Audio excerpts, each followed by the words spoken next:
نحمده ونصلي على رسوله الكريم أما بعد وعن أبي هريرة رضي الله تعالى عنه قال قال رسول الله صلى الله عليه وسلم من يأخذ عني هؤلاء الكلمات فيعمل بهن أو يعلم من يعمل بهن قلت أنا يا رسول الله فأخذ بيدي فعد 5 فقال اتق المحارم تكن أعبد الناس وارض بما قسم الله لك تكن أغنى الناس وأحسن إلى جارك تكن مؤمنا وأحب للناس ما تحب لنفسك تكن مسلما ولا تكثر الضحك فإن كثرة الضحك تميت القلب أو كما قال عليه الصلاة والسلام يا رب صل وسلم دائما أبدا على حبيبك خير الخلق كلهم۔ میرے دوستوں، بزرگوں، بھائیوں اور میری بہنوں، اس حدیث میں رسول اکرم صلی اللہ علیہ وآلہ وسلم بہترین زندگی گزارنے کے 5 اصول بیان فرما رہے ہیں۔ اگر میں یہ چاہوں کہ میں بہترین زندگی بسر کروں، دنیا کے اندر بھی کامیابی، آخرت کے اندر بھی کامیابی مل جائے، تو رسول اکرم صلی اللہ علیہ وآلہ وسلم نے اس حدیث میں 5 اصول ذکر فرمائے ہیں۔ اس پہ آپ بھی عمل شروع کر دیں، میں بھی اس پہ عمل کرنے والا بن جاؤں، اللہ کی قسم بہترین زندگی بسر ہوگی، سارے غم ختم، یہ کرونا کی ٹینشن ختم، ملک کے اندر غم ختم، لیکن شرط یہ ہے کہ رسول اکرم صلی اللہ علیہ وآلہ وسلم کے بتائے ہوئے ان 5 اصولوں پہ ہم بھی عمل کریں، ساری دنیا کے انسان بھی عمل کرنا شروع کر دیں۔ میرے بھائیوں، میرے دوستوں، بزرگوں، میری بہنوں، اللہ کی قسم رسول اکرم صلی اللہ علیہ وسلم کی زندگی نمونہ ہے۔ آپ کی حیات طیبہ پہ عمل کریں گے، سارے غم ختم ہو سکتے ہیں۔ عام آدمی کی گفتگو میں، اس کی باتوں میں وہ انوارات اللہ کی قسم کبھی نہیں آ سکتے جو انوارات میرے نبی صلی اللہ علیہ وسلم کی باتوں میں ہیں۔ ہمارے جامع شفیعہ کے شیخ الحدیث حضرت مولانا ادریس کاندھلوی نور اللہ مرقدہ، جنہوں نے سیرت کے موضوع پر کتاب لکھی، تفسیر پہ لکھی، احادیث پہ لکھی، تو ایک شخص حضرت مولانا ادریس کاندھلوی نور اللہ مرقدہ کی خدمت میں حاضر ہو کر کہنے لگا، اس نے قصداً ایک غلط حدیث کوٹ کی اور کہنے لگا، حضرت اس حدیث کے بارے میں آپ کی کیا رائے ہے؟ حضرت مولانا ادریس کاندھلوی نور اللہ مرقدہ نے فی البدی فرمایا، یہ رسول اکرم صلی اللہ علیہ وآلہ وسلم کی حدیث نہیں ہے۔ چنانچہ اس شخص نے کہا، حضرت کیا آپ کو سیاہ ستہ کی تمام احادیث زبانی یاد ہیں؟ آپ نے فی البدی کیسے فرما دیا؟ تو میرے بھائیو، حضرت مولانا ادریس کاندھلوی نور اللہ مرقدہ کا جواب سننے کے قابل ہے۔ حضرت رحمہم اللہ تعالی نے فرمایا، میں نے اس لیے کہا کہ اس سے نبوت کے الفاظ کی خوشبو نہیں آ رہی، اس سے نبوت کے الفاظ کی خوشبو نہیں آ رہی۔ تو اس لیے میں یہی کوشش کرتا ہوں کہ آپ کے سامنے رسول اکرم صلی اللہ علیہ وسلم کی باتوں کا ذکر کیا جائے جس کے بارے میں کوئی شک نہیں۔ یہ جو حدیث میں نے آپ کے سامنے پڑھی،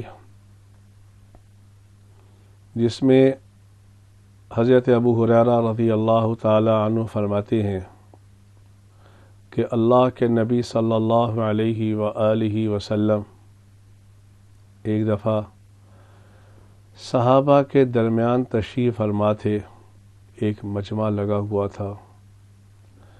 آپ علیہ الصلاۃ والسلام نے اسی اصلاح میں یہ ارشاد فرمایا، من یأخذ عنی ہؤلاء الکلمات،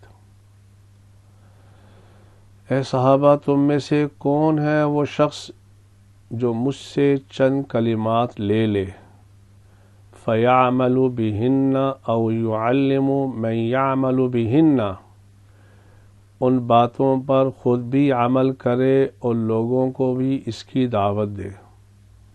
تو اس لیے میں اپنے سامعین سے التماس کرتا ہوں، یہ جو آگے کلمات جو رسول اکرم صلی اللہ علیہ وآلہ وسلم نے ارشاد فرمائے ہیں، 5 کلمات، 5 باتیں، 5 اصول، تو آپ بھی وعدہ کریں کہ انشاءاللہ ان 5 باتوں پر، ان 5 اصولوں پر ہم بھی عمل کریں گے اور آگے لوگوں کو بھی اس کی دعوت دیں گے، سارے غم ختم ہو جائیں گے۔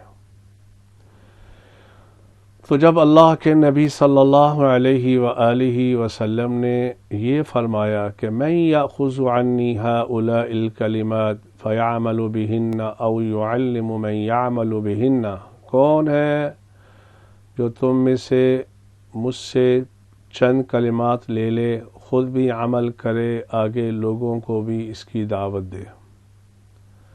قلت انا یا رسول اللہ، تو حضرت ابو ہریرہ رضی اللہ تعالی عنہ فرماتے ہیں میں نے عرض کیا، اے اللہ کے نبی صلی اللہ علیہ وآلہ وسلم میں اس کام کے لیے تیار ہوں، یعنی میں خود بھی عمل کروں گا اور آگے لوگوں کو بھی اس کی دعوت دوں گا۔ تو حضرت ابو ہریرہ فرماتے ہیں فأخذ بیدی، رسول اکرم صلی اللہ علیہ وآلہ وسلم نے میرے ہاتھ پکڑ لیا۔ جیسے محبت بے تکلفی کی وجہ سے ایک دوست اپنے دوست کا ہاتھ پکڑ لیتا ہے، ایسے ہی رسول اکرم صلی اللہ علیہ وآلہ وسلم نے میرا ہاتھ پکڑ لیا۔ کیا میرے نبی میں میرے بھائیوں تواضع تھی، کیا تواضع تھی۔ آج جس کے پاس ذرا سا عہدہ آ جائے وہ تو اپنے ملازم کو سلام بھی نہیں کرتا، سلام بھی نہیں کرتا۔ جب ہم اپنے گھروں میں جاتے ہیں تو ہمارا چوکی دار جب دروازہ کھولتا ہے، میرے نبی نے فرمایا صلی اللہ علیہ وسلم نے، سوار آدمی پیدل آدمی کو سلام کرے۔ ہم میں سے کون ہے جو سلام کرتا ہے؟ یہاں تک کہ علماء کرام بھی اس سنت سے خالی ہیں، وہ بھی جب ان کا ملازم دروازہ کھولتا ہے تو سلام نہیں کرتے۔ رسول اکرم صلی اللہ علیہ وسلم میں کیا کامل درجے کی تواضع تھی، آپ نے ابو ہریرہ کا ہاتھ پکڑ لیا۔ تو آپ نے فرمایا فعد خمسا، ابو ہریرہ وہ 5 باتیں ہیں، 5 اصول ہیں، اس پر عمل شروع کر دو، دنیا کے اندر بھی کامیابی والی زندگی بسر کرنے والے بن جاؤ گے، آخرت کے اندر بھی کامیابی والی زندگی اللہ تعالیٰ فرمائے گا۔ ان 5 باتوں میں سے سب سے پہلی بات رسول اکرم صلی اللہ علیہ وسلم نے فرمایا، پہلی بات اتق المحارم تکن اعبد الناس، اتق المحارم تکن اعبد الناس۔ ابو ہریرہ حرام چیزوں سے باز آ جا، اتق المحارم، حرام چیزوں سے باز آ جا، تکن اعبد الناس، تو دنیا میں سب سے بڑا عبادت گزار بندہ بن جائے گا۔ حرام چیزوں سے باز آ جا، ابو ہریرہ حرام چیزوں سے باز آ جا، تکن اعبد الناس، تو دنیا میں سب سے بڑا عبادت گزار بندہ بن جائے گا۔ تیری آنکھیں حرام نہ دیکھیں۔ آج تو ہمارے نوجوانوں کی زندگیوں سے حیا ختم ہو گئی۔ تیری آنکھیں حرام نہ دیکھیں، تیرے کان حرام نہ سنیں، تیرے پیٹ میں حرام کا لقمہ نہ جائے۔ حرام کا اگر ایک بھی حرام کا لقمہ چلا گیا تو 40 دن تک نماز قبول نہیں ہوتی، 40 دن تک نماز قبول نہیں ہوتی۔ میرے نبی نے یہ نہیں فرمایا ابو ہریرہ سے کہ ابو ہریرہ تہجد کے نوافل زیادہ پڑھا کر تو سب سے بڑا عبادت گزار بندہ بن جائے گا، نہیں۔ آپ علیہ الصلاۃ والسلام نے فرمایا ابو ہریرہ حرام سے بچ جا، تیرے پیٹ میں حرام نہ جائے، تیرے قدم حرام کی طرف نہ اٹھے۔ مجھے اس پر ایک حدیث یاد آ گئی، رسول اکرم صلی اللہ علیہ وآلہ وسلم ایک دفعہ صحابہ کے درمیان تشریف فرما تھے، فجاء رجل، ایک شخص آیا، اس نے رسول اکرم صلی اللہ علیہ وآلہ وسلم کو سلام کیا۔ آپ علیہ الصلاۃ والسلام نے سلام کا جواب دیا۔ وہ سلام کر کے جب وہ صحابی جانے لگا تو اللہ کے نبی صلی اللہ علیہ وآلہ وسلم نے فرمایا، اے صحابہ، اگر تم اس زمین پر چلتا پھرتا جنتی دیکھنا چاہتے ہو تو اس شخص کو دیکھ لو جو مجھے ابھی سلام کر کے گیا ہے، یہ جنتی ہے۔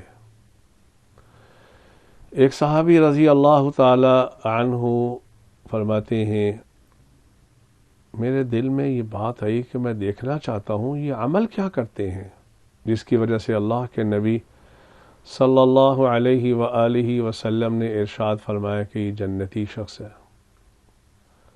کہنے لگے، میں ان کے گھر چلا گیا، میں نے کہا کہ میں 2 دن آپ کے ہاں ٹھہرنا چاہتا ہوں۔ انہوں نے کہا ٹھیک ہے، ٹھہر لو۔ کہا میں نے دیکھا رات کو نہ وہ تہجد پڑھتے ہیں، نہ زیادہ نوافل پڑھتے ہیں، فرائض سنن بس یہی ادا کرتے ہیں، وہ خاص عبادت میں نے نہیں دیکھی۔ 2 دن کے بعد میں نے اس صحابی سے کہا، میں تو اس مقصد کے لیے تیرے گھر میں آیا تھا کہ 2 دن پہلے جب تم گزرا تو اللہ کے نبی صلی اللہ علیہ وسلم نے فرمایا کہ یہ جنتی شخص ہے، تو میں تو اس لیے آیا کہ میں تیرا کوئی عمل دیکھوں جس کی وجہ سے اللہ کے نبی صلی اللہ علیہ وسلم نے جنتی ہونے کی رائے قائم فرمائی۔ مجھے کوئی خاص عمل نظر نہیں آیا۔ اس صحابی نے عرض کیا کہ بھائی میرے ہاں ایک ہی عمل ہے کہ میرے دل میں کسی انسان کے بارے میں بغض نہیں ہے۔ اتق المحارم تکن اعبد الناس، اے ابو ہریرہ حرام چیزوں سے باز آ جا۔ آج ہم حج بھی کرتے ہیں، غیبت بھی کرتے ہیں، گالیاں بھی دیتے ہیں، نماز پڑھ کے جاتے ہیں، اگر ہمارے ملازم نے دروازہ دیر سے کھولا، ابھی اللہ کے گھر سے واپس جا رہے ہیں، 1 منٹ وہ لیٹ ہو گیا تو ہم گالیاں دینا شروع کر دیتے ہیں۔ میرے بھائیوں، یہ میرے نبی کے اخلاق نہیں ہے، یہ رسول اللہ والے اخلاق نہیں ہے۔ تو پہلی بات اللہ کے نبی صلی اللہ علیہ وسلم نے فرمایا، پہلا اصول اتق المحارم تکن اعبد الناس۔ دوسری بات، دوسرا اصول ورض بما قسم اللہ لک تکن اغنى الناس۔ اے ابو ہریرہ، اللہ کی تقسیم پہ راضی ہو جا تو دنیا میں سب سے بڑا غنی بن جائے گا۔ اللہ کی تقسیم پہ راضی ہو جا، خدا کی قسم کیا پیارا اصول محمد صلی اللہ علیہ وسلم کا۔ ابو ہریرہ، اللہ کی تقسیم پہ راضی ہو جا تو دنیا میں سب سے بڑا غنی بن جائے گا۔ ایک محدث سے کسی آدمی نے کہا، حضرت مجھے کوئی نصیحت کیجیے، کوئی حکمت کی باتیں تو بتا دیجیے۔ اس محدث نے 2 جملے ارشاد فرمائے، آب زر کے ساتھ لکھنے کے قابل ہیں۔ پہلی بات کہا، میرے بھائی مخلوق سے امیدیں ختم کر لے، مخلوق کچھ نہیں کر سکتی جب تک اللہ نہیں چاہیں گے۔ دوسرا اصول کا دوسری بات یہ ہے کہ جو اللہ نے تیرے مقدر میں نہیں لکھا، اللہ سے اس چیز کی امید بھی نہ رکھی۔ جو چیز اللہ نے تیرے مقدر میں نہیں لکھی اس کی طمع بھی نہ کرنا۔ یہ زندگی کے بہترین اصول۔ تو دوسری بات اللہ کے نبی صلی اللہ علیہ وسلم نے فرمایا، ورض بما قسم اللہ لک تکن اغنى الناس۔ اے ابو ہریرہ، اللہ کی تقسیم پہ راضی ہو جا تو دنیا میں سب سے بڑا غنی بن جائے گا۔ اللہ کی تقسیم پر علی مرتضیٰ رضی اللہ تعالی عنہ، علی مرتضیٰ رضی اللہ تعالی عنہ کیا شان کے صحابی تھے، کیا عجیب اشعار ارشاد فرمائے علی مرتضیٰ نے رضی اللہ تعالی عنہ نے۔ فرمانے لگے، رضینا قسمت الجبار فینا لنا علم وللجہال مال۔ ہم اللہ کی تقسیم پہ راضی ہیں، اللہ کی تقسیم پہ راضی ہیں۔ اللہ نے ہمارے مقدر میں علم رکھا ہے اور جہلاء کے مقدر میں مال رکھا ہے۔ اور پھر کیا فرمایا، فإن المال يفني عن قریبی، مال ان قریب فنا ہونے والا ہے، علم کبھی فنا ہونے والا نہیں۔ اللہ کی تقسیم پہ راضی ہو جاؤ۔ اور رسول اکرم صلی اللہ علیہ وسلم نے ایک اور حدیث میں عجیب ارشاد فرمایا، دنیا کے اعتبار سے اپنے سے کم تر کو دیکھو اور دین کے اعتبار سے اپنے سے اعلیٰ کو دیکھو، کبھی غم نہیں آئے گا۔ دنیا کے اعتبار سے اپنے سے کم تر کو دیکھو، اے اللہ تو نے مجھے کھانا دے دیا، میرے کئی ایسے بھائی ہیں جو جھگیوں میں بھوکے آج سوئے ہوئے ہیں، اللہ تیرا شکر ہے۔ اور دین کے اعتبار سے اپنے سے اعلیٰ کو دیکھو، اے اللہ وہ تو تہجد بھی پڑھتا ہے، میں صرف فرائض ہی پڑھتا ہوں، اے اللہ مجھے بھی ویسا بنا دے۔ تو دوسری بات رسول اکرم صلی اللہ علیہ وآلہ وسلم نے ارشاد فرمائی، ورض بما قسم اللہ لک تکن اغنى الناس۔ ابو ہریرہ، اللہ کی تقسیم پہ راضی ہو جا تو دنیا میں سب سے بڑا غنی بن جائے گا، سب سے بڑا غنی بن جائے گا۔ تیسری بات اللہ کے نبی صلی اللہ علیہ وسلم نے ارشاد فرمایا، وَأَحْسِنْ إِلَى جَارِكَ وَأَحْسِنْ إِلَى جَارِكَ تَكُنْ مُؤْمِنًا، وَأَحْسِنْ إِلَى جَارِكَ تَكُنْ مُؤْمِنًا۔ اے ابو ہریرہ، اپنے پڑوسیوں کے ساتھ اچھا سلوک کیا کر، تو پکا مومن بن جائے گا۔ مولا علی قاری علی رحمۃ اللہ الباری نے مرقات شرح مشکات میں اس جملے کے ذیل میں عجیب بات لکھی، فرمایا اگرچہ تیرا پڑوسی تیرے ساتھ زیادتی ہی کیوں نہ کرے، لیکن تو نے اس کے ساتھ اچھے طریقے کے ساتھ پیش آنا ہے۔ وَأَحْسِنْ إِلَى جَارِكَ تَكُنْ مُؤْمِنًا۔ اپنے پڑوسیوں کے ساتھ اچھا سلوک کیا کر۔ اب کمال کی بات، میرے نبی نے یہاں یہ نہیں کہا کہ وہ پڑوسی مسلمان ہوں یا کوئی مولانا صاحب ہوں یا فلاں صاحب ہوں، مطلقاً ارشاد فرمایا پڑوسی جیسا بھی ہو۔ حضور نے فرمایا صلی اللہ علیہ وسلم نے اپنے پڑوسی کے ساتھ اچھا سلوک کیا کر۔ میرے بھائیوں، آج ہم اپنے پڑوسیوں کے ساتھ جو سلوک کرتے ہیں، گھر کا سارا گند پڑوسی کے دروازے کے سامنے ڈال دیتے ہیں، اور میرے نبی نے فرمایا صلی اللہ علیہ وآلہ وسلم نے، آپ علیہ الصلاۃ والسلام نے فرمایا وہ شخص اس وقت تک مومن نہیں ہو سکتا جب تک کہ اس کا پڑوسی اس کے شرور سے محفوظ نہ ہو۔ حضور نے کیا فرمایا صلی اللہ علیہ وآلہ وسلم نے، اس وقت تک کوئی شخص مومن نہیں ہو سکتا جب تک کہ اس کا پڑوسی اس کے شرور سے محفوظ نہ ہو جائے۔ رسول اکرم صلی اللہ علیہ وسلم نے احادیث میں پڑوسیوں کے اتنے حقوق بیان فرمائے، حضرت عائشہ رضی اللہ تعالی عنہا فرمانے لگی کہ مجھے ڈر ہونے لگا کہیں وراثت کے اندر ان کو حصہ نہ ملنا شروع ہو جائے۔ میرے بھائیوں، پڑوسیوں کے ساتھ اچھا سلوک کیا کرو۔ چوتھی بات، وَأَحِبَّ لِلنَّاسِ مَا تُحِبُّ لِنَفْسِكَ تَكُنْ مُسْلِمًا، انسانیت کے لیے وہ پسند کیا کرو جو اپنے لیے پسند کرتے ہو۔ ابو ہریرہ تو پکا مسلمان ہو جائے گا۔ وَأَحِبَّ لِلنَّاسِ مَا تُحِبُّ لِنَفْسِكَ تَكُنْ مُسْلِمًا، انسانیت کے لیے حضور اکرم صلی اللہ علیہ وسلم نے یہ نہیں فرمایا وَأَحِبَّ لِلْمُسْلِمِينَ، یہ بھی نہیں فرمایا وَأَحِبَّ لِلْمُؤْمِنِينَ، فرمایا وَأَحِبَّ لِلنَّاسِ، یہاں تک کہ کافروں کے لیے بھی وہ چیز پسند کیا کرو جو اپنے لیے پسند کرتے ہو۔ جیسے ہم اپنے لیے لا الہ الا اللہ کی نعمت پسند کرتے ہیں، میرے بھائیوں اپنی دعاؤں میں کافروں کے لیے بھی دعا کیا کرو کہ ربا انہیں بھی لا الہ الا اللہ کی توفیق عطا فرما دے۔ مجھے رسول اکرم صلی اللہ علیہ وسلم کی وہ حدیث یاد آ گئی،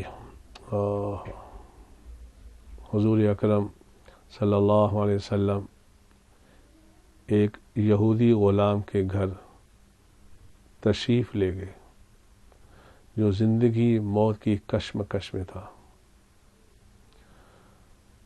تو اللہ کے نبی صلی اللہ علیہ وسلم اس کے سرانے کھڑے ہوئے، اس کا باپ بھی موجود تھا، کافر باپ بھی موجود۔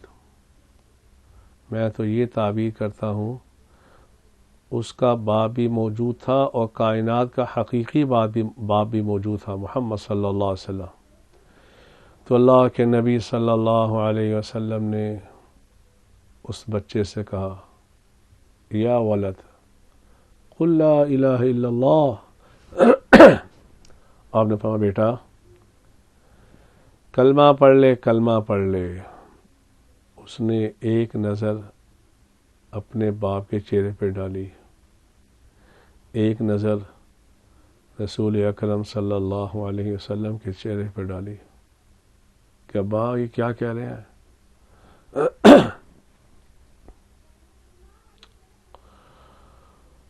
تو اس کافر باپ نے کہا بیٹا آج انہی کی بات مان لو، کامیابی چاہتے ہو تو۔ اس نے فوراً کلمہ پڑھا، لا الہ الا اللہ محمد رسول اللہ۔ ادھر روح پرواز ہو گئی۔ رسول اکرم صلی اللہ علیہ وسلم خوشی خوشی کہ اللہ تو نے اپنے ایک بندے کو ہمیشہ ہمیشہ کی جہنم سے نکال کر جنت میں داخل کرنے والا بنا دیا۔ یہ ہے نبی کے اخلاق۔ ہمارے میڈیا میں ہر جگہ ایک دوسرے کو گالی دینا، ایک دوسرے کی عزت اچھالنا، ایسا نہیں کرنا چاہیے۔ من سطر مسلما سطرہ اللہ فی الدنیا والآخرہ. ایک اصول سمجھ لو رسول اللہ کی اس بات سے.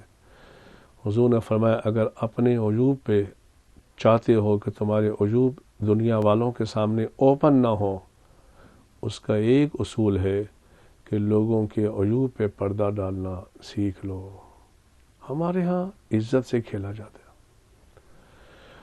تو رسول اکرم صلی اللہ علیہ وسلم نے چوتھی بات اس حدیث میں یہ ارشاد فرمائی، وَأَحِبَّ لِلنَّاسِ مَا تُحِبُّ لِنَفْسِكَ تَكُنْ مُسْلِمًا. ابو ہریرہ، انسانی کے لیے وہ پسند کیا کر جو اپنے لیے پسند کرتا ہے تو پکا مسلمان ہو جائے گا.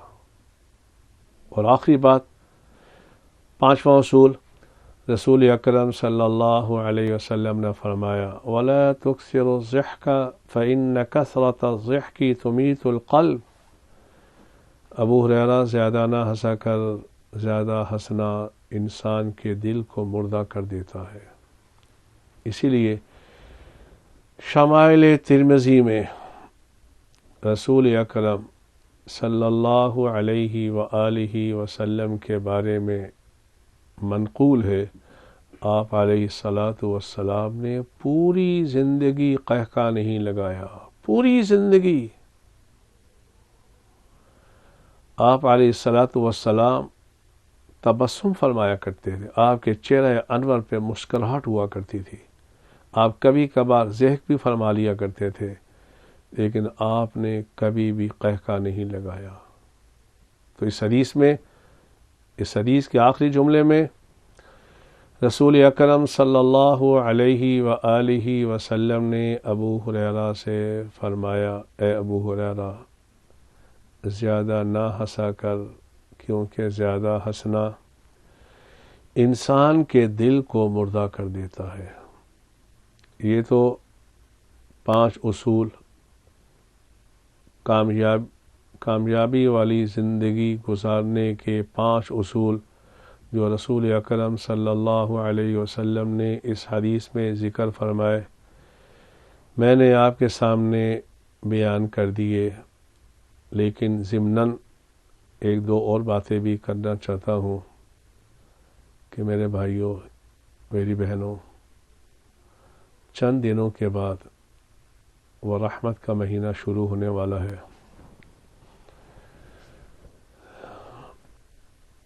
جس مہینے کے لیے 11 مہینے جنت کو سجایا جاتا ہے، جب رمضان کی پہلی رات آتی ہے فتحت ابواب الجنہ، جنت کے دروازے کھول دیے جاتے ہیں. میرے بھائیوں، یہ رمضان ایسے گزارنا، یہ سمجھ کر کہ شاید یہ ہماری زندگی کا آخری رمضان ہو. ایک لمحے کا پتہ نہیں ہے. میں جب مدینہ مسجد میں، انارکلی میں مدینہ مسجد میں حفظ کرتا تھا، بچہ تھا، 77 کی بات کر رہا ہوں، تو ایک وہاں کے نمازی تھے افضال. تو میں نے دیکھا، ہم بچے تھے، ہمیں کچھ پتہ نہیں رمضان، ہمیں یہ پتہ ہے کہ ہمیں نیا جوڑا مل جائے گا، جوتی اچھی مل جائیں گی، عیدی مل جائے گی. اس شخص کو میں نے دیکھا جب رمضان کا چاند دیکھتا تھا تو عجیب اس کی کیفیت ہوتی تھی خوشی کی، لیکن جب رمضان جاتا تھا تو اس کی چیخیں نکل جایا کرتی تھی. اور ہمارے ہاں آج کل الٹا معاملہ ہو گیا. تو اس لیے مجھے حضرت مولانا زکریا علی احمد کی بات یاد آ گئی، شیخ الحدیث نور اللہ مرقدہ، فرمانے لگے کہ ہمارے گھر کی وہ خواتین جو گھر میں کام کیا کرتی ہیں، رمضان میں وہ بھی روزانہ 10 پاروں کی تلاوت کر ہی لیا کرتی تھی. 10 پاروں کی روزانہ تلاوت. اور حضرت رحمہم اللہ تعالی ایک قرآن دن کو، روزانہ ایک رات کو، اور ایک تراویح میں قرآن. اس لیے یہ مبارک مہینہ جو آ رہا ہے، اللہ تعالیٰ جزائے خیر عطا فرمائے ہماری حکومت والوں کو۔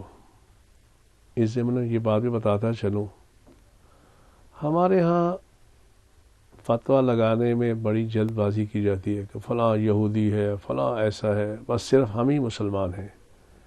میرے بھائیو ایسا نہیں ہے، ہمارے حکمران بھی کلمہ گو ہیں، ان کے دل میں بھی لا الہ الا اللہ کی محبت ہے، خدا رب بدگمانی نہیں کرنی چاہیے۔ تو اللہ رب العالمین ہماری حکومت والوں کو جزائے خیر عطا فرمائے کہ ماشاءاللہ انہوں نے 2-3 دن پہلے مساجد کو کھول دیا، لیکن ہمیں چاہیے انہوں نے جو احتیاطی تدابیر ذکر فرمائی ہیں ان پہ عمل کرنا چاہیے۔ مجھ سے کسی نے پوچھا کہ ان تدابیر پہ عمل کرنا شرعاً کیسا ہے، تو میں نے کہا کہ 5ویں پارے میں رب العالمین فرماتے ہیں اطیعوا اللہ و اطیعوا الرسول و اولی الامر منکم، اللہ کی اطاعت کرو، اس کے رسول کی اطاعت کرو، اور حاکم وقت کی اطاعت کرو۔ اس کے ذیل میں مفسرین نے لکھا ملکی وہ قوانین جو شریعت سے متصادم نہ ہوں ان کی اتباع کرنا بھی حکم الہی کی طرح لازم ہے۔ اس لیے اللہ تعالی ہماری حکومت والوں کو جزائے خیر عطا فرمائے، انہوں نے اللہ کے گھروں کو آباد کیا، جیسے میں نے پچھلے بیان میں عرض کیا تھا کہ اللہ کے گھروں کو کھول دیں۔ اللہ تعالیٰ نے جزائے خیر عطا فرمائے، انشاءاللہ ثم انشاءاللہ اللہ رب العالمین اس وبا کو انشاءاللہ جلدی ہی ختم فرما دیں گے۔ اللہ تعالیٰ ان باتوں پر مجھے بھی آپ کو بھی عمل کرنے کی توفیق عطا فرمائے، اور یہ جو 5 اصول محمد صلی اللہ علیہ وسلم نے اس حدیث میں ارشاد فرمائے ہیں اس پہ خود بھی عمل کرنا، آگے اس کی لوگوں کو بھی دعوت دینا۔ وآخر دعوانا الحمد للہ رب العالمین۔ الحمد للہ رب العالمین والصلاة والسلام على سید الانبیاء والمرسلین۔ ربنا آتنا فی الدنیا حسنہ وفی الآخرة حسنہ وقنا عذاب النار وادخلنا الجنة مع الابرار یا عزیز یا غفار یا رب العالمین۔ ربنا ظلمنا انفسنا وإن لم تغفر لنا وترحمنا لنكونن من الخاسرين۔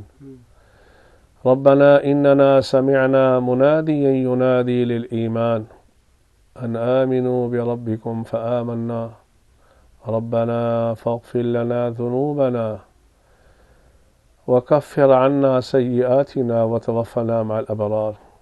اے اللہ ہمارے گناہوں کو معاف فرما دے، اے اللہ تیرا بے حد شکر کہ تو نے ہم جیسے نافرمانوں کی دعاؤں کو قبول کیا۔ اے اللہ آج ہماری مساجد دوبارہ آباد ہو گئی ہیں، اے اللہ تیرا شکر ہے، تیرا شکر ہے، تیرا شکر ہے۔ اے اللہ جیسے تو نے مساجد کو بھی آباد فرما دیا، تو قادر مطلق ہے، اے اللہ ہمارے حرمین کو بھی ایسے ہی آباد فرما دے، اے اللہ وہاں کی تراویح کو بھی آباد فرما دے، اے اللہ وہاں کے اعتکاف کو بھی دوبارہ بحال فرما دے۔ اے اللہ تیرے لیے کوئی بھی مشکل نہیں ہے، اے اللہ تیرے لیے کوئی مشکل نہیں ہے۔ اذا اراد اللہ شیئا ان یقول له کن فیکون، ربا تو کن کہے گا یہ وبا ختم ہو جائے گی۔ اے اللہ ہمارے ہاتھوں کو رد نہ فرما، اے اللہ ہمارے ہاتھوں کو رد نہ فرما۔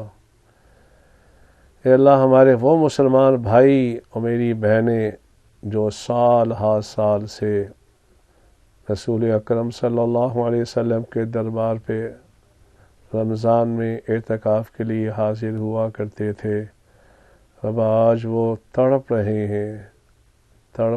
ہیں کہ کب یہ کھلے گا اور رسول اللہ کو سلام کے لیے حاضر ہوں گے۔ کہ اللہ کعبۃ اللہ وہ ملتزم جہاں تو دعاؤں کو رد نہیں کرتا، آج وہ بھی انسانوں کے انتظار میں ہے، وہ بھی انسانوں کے انتظار میں ہے۔ اے اللہ وہ زمزم کا پانی وہ بھی انتظار میں ہے کہ مجھے پینے والے کب آئیں گے۔ ربا ہمارے حرمین کو بھی آباد فرما دے، ہمارے حرمین کو بھی آباد فرما دے۔ اے اللہ ہمارے گناہوں کو معاف فرما دے۔ اے اللہ ہمیں مانگنا نہیں آتا، بن مانگے عطا فرما دے۔ اے اللہ اس رمضان کا حق ادا کرنے کی توفیق عطا فرما دے۔ اے اللہ اس رمضان کا حق ادا کرنے کی توفیق عطا فرما دے۔ اے اللہ معصیت والی زندگی سے ہمیں بچا لے۔ اے اللہ ہماری بیٹیوں کو حیا والی زندگی عطا فرما دے۔ اے اللہ جو 5 باتیں پڑھ کے سنائی ہیں اس پر ہم سب کو عمل کرنے کی توفیق عطا فرما دے۔ وصلی اللہ تعالی علی خیر خلقہ محمد وعلی آلہ واصحابہ اجمعین برحمتک یا ارحم الراحمین۔